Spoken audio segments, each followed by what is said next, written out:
Welcome to this podcast. David Marshall here from the Conscious Creation Academy. And today we're kind of doing a reminder. I think it's really good to remind ourselves of the ability that we have to create the reality that we want, and also to understand how that process actually works. So we're going to go deep into that. Hopefully it will really help and remind you of your natural abilities that you have in order to create the things that you want, the health, the wealth, the relationships, because in the reality, as we're going to explore it, the multidimensional nature of reality and your identity, then you can have everything that you want. You can have the wealth, you can have the health, the relationships, but we must know the process, and we're going to go through that on this podcast. So we're going to have a look at what is the law of attraction.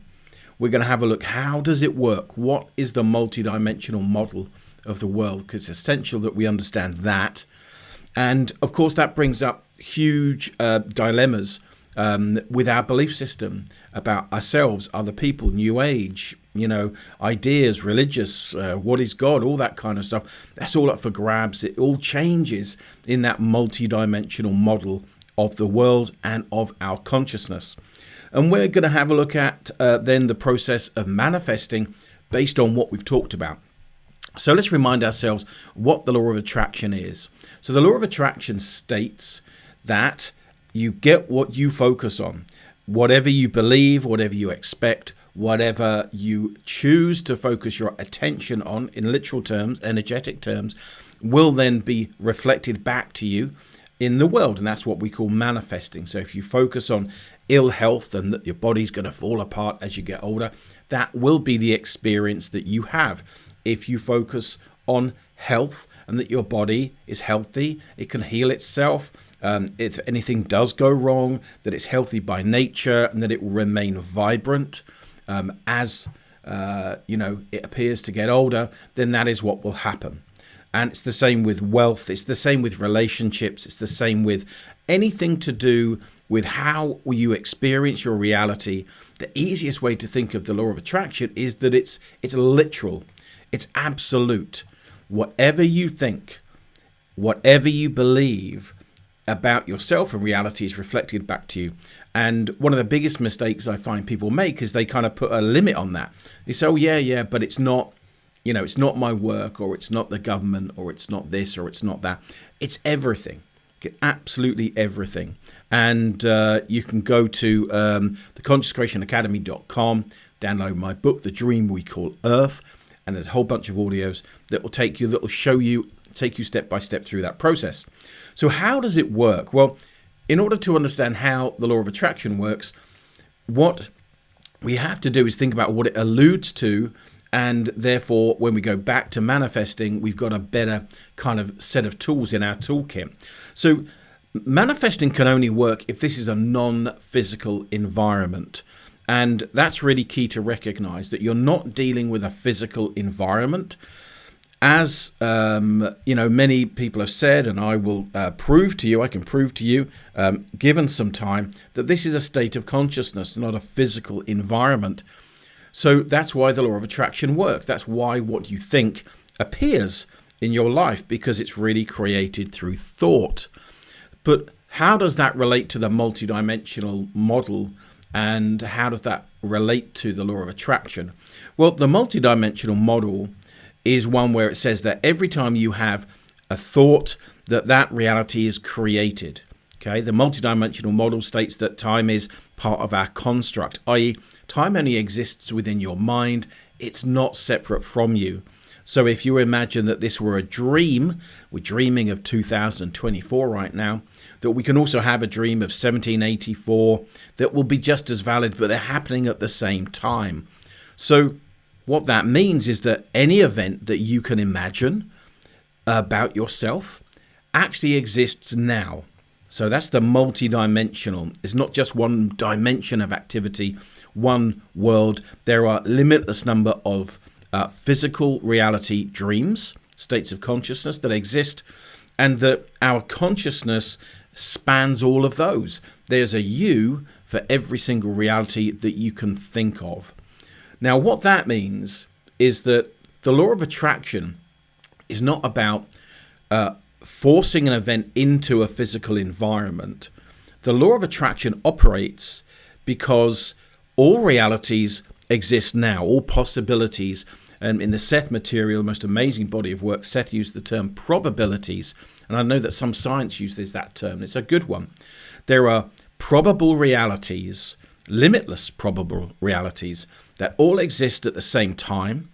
And what we do with the law of attraction is whatever we believe, that is the probable reality that we tune into.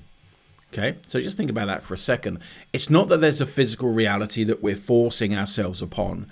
It's that there are limitless physical realities, and that our beliefs that we have, because we're separate from physical reality, just like the dreamer is separate from the dream, that our thoughts about ourselves and reality and how it operates and how it works actually simply show us a probable reality that exists that essentially matches that. So your beliefs, your desires, your expectations, they show you a version of yourself and reality that matches your dominant beliefs and your dominant expectations. Okay, so just think about that for a second. So that's how the law of attraction actually works. It's easier, I think, to recognize that, well, it is the way I think about it, that physical reality comes through me.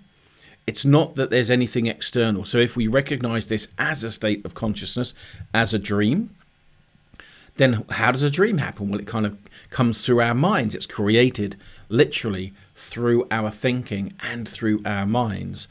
And that's exactly why law of attraction works here.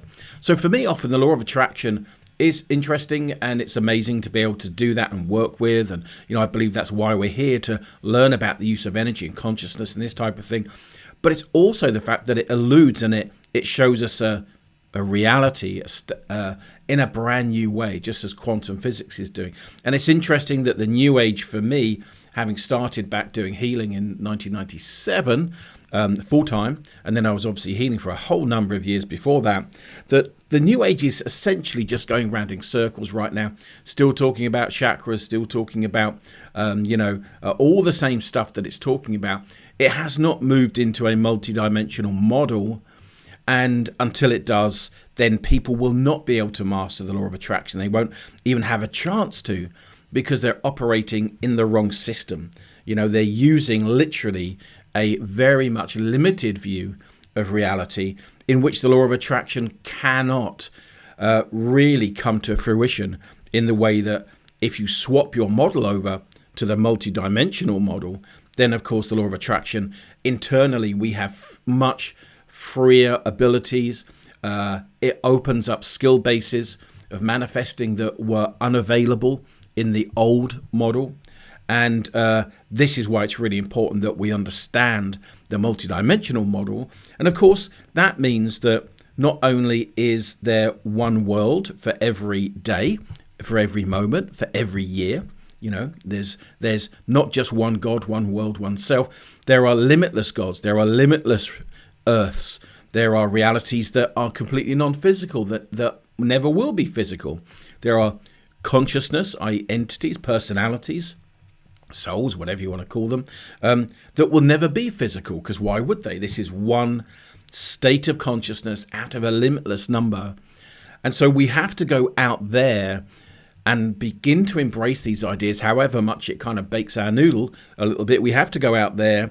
We have to stretch our concept of reality and therefore our abilities in order to look back at the law of attraction and see how it really is just a very small part of our development, even though it is obviously essential that we understand.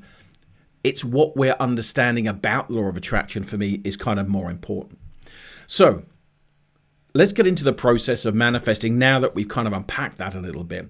So if you want to create something, if you're looking into your life, remember, it's a state of consciousness, not a physical environment.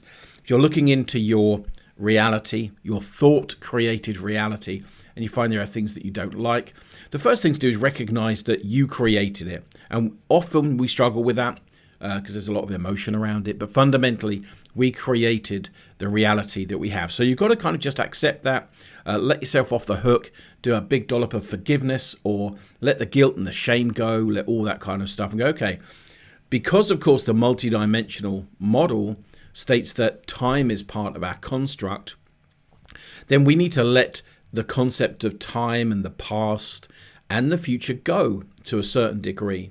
So we recognize all that we're in this state of consciousness, we're waking up in this dream that we call Earth, where our thoughts create our environment. And then you can decide and to make a new decision. And came across this the other day, and it's quite an interesting way of thinking about it, because people struggle with the idea of what is a belief. Well, a belief is a decision about reality, a decision about yourself. And what we have to do in the law of attraction, and to master that, is master the art of making new decisions. And you can choose to believe something. So what I would do, if there's something not working, my process, I recognize I create it. I then kind of get a bit of pen and paper out and I write down, what am I deciding to believe that's causing me these problems and these challenges? And a lot of the time, these are beliefs and ideas, they're limiting beliefs and ideas around self-worth. They are damaging beliefs around money and health, and they're all entwined with the idea of time. Okay, if you think about it, go and do that process and you find that time is really a core belief that's causing so many problems, which is why we have to separate ourselves out from it very slightly. We need to kind of step back from the idea of time. So number one, remind yourself of the process, which is there is a reality. So there's a reality for what you want to create and experience. There's a reality for what you don't. So you're 50% of the way there already. Okay, you've got 50-50 chance of things getting to where you want or things not getting to where you want. Okay, so that's really key. And I love that, the fact that I'm 50% of the way there already. I then choose and I write down what decisions do I want to make, what do I want to focus on, and what do I need to let go of in order to make those new decisions. I then use my imagination. I kind of imagine myself.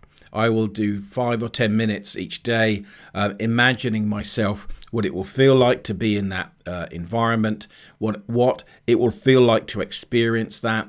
And that really helps to kind of bolster up the energy to help you focus your expectation into a positive result.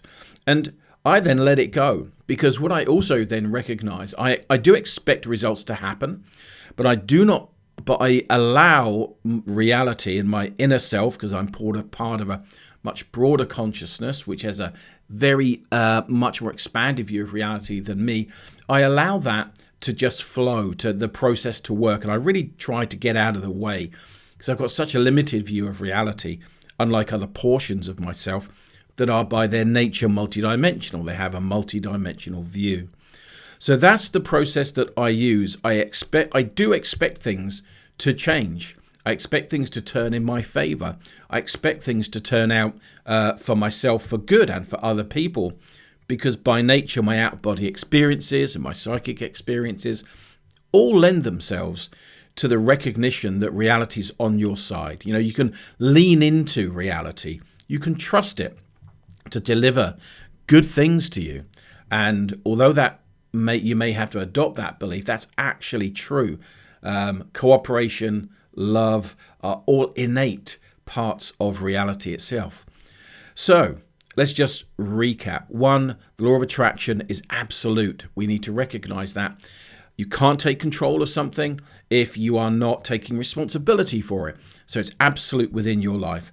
We're not dealing with a physical environment. The easiest way to think of it is as a dream. I mean, it's a real dream. It's real. It's not an illusion. It's not a mirage. You know, don't go and stand in front of a bus and think it's an illusion. It is real, but it's only real when you're here, like a dream. It's not real in the whole of reality. How does it work? Law of attraction works because there is a multidimensional nature to reality, to your consciousness. Time is part of your consciousness. It's not separate from you. So all realities exist now. And that these probable realities, you can focus into those and actually begin to recognize that they come through you. You don't have to force anything at all. They come through you as easily as breathing. And then the process that I went through, I won't go through that again for you. So I hope you found that useful, a reminder. For me, it's intriguing to have these experiences. I'm committed to the kind of magical approach. As Seth puts it, he's got a book called The Magical Approach. And one of those books really talks about how we can develop ourselves, how humanity is developing into a much more magical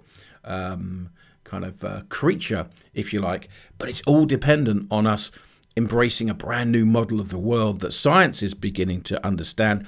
Unfortunately, the New Age and religion is really lagging behind. And it's really important that we let all those ideas of a physical reality behind. Any New Age ideas we have of a physical body, we need to leave them behind, and we need to focus into this as a state of consciousness. How would you get time in a dream? How would a physical body work in a dream? They're the questions that we need to remind ourselves on. So that's it. Hope you enjoyed that. I hope it's a good reminder wherever you are. Lots of love to you, and I hope things are going well. If you want to go to theconsciouscreationacademy.com, you're welcome to download my book, The Dream We Call Earth, a whole bunch of audios, and I will see you there and maybe on a training at some point in the future. Lots of love. Take care.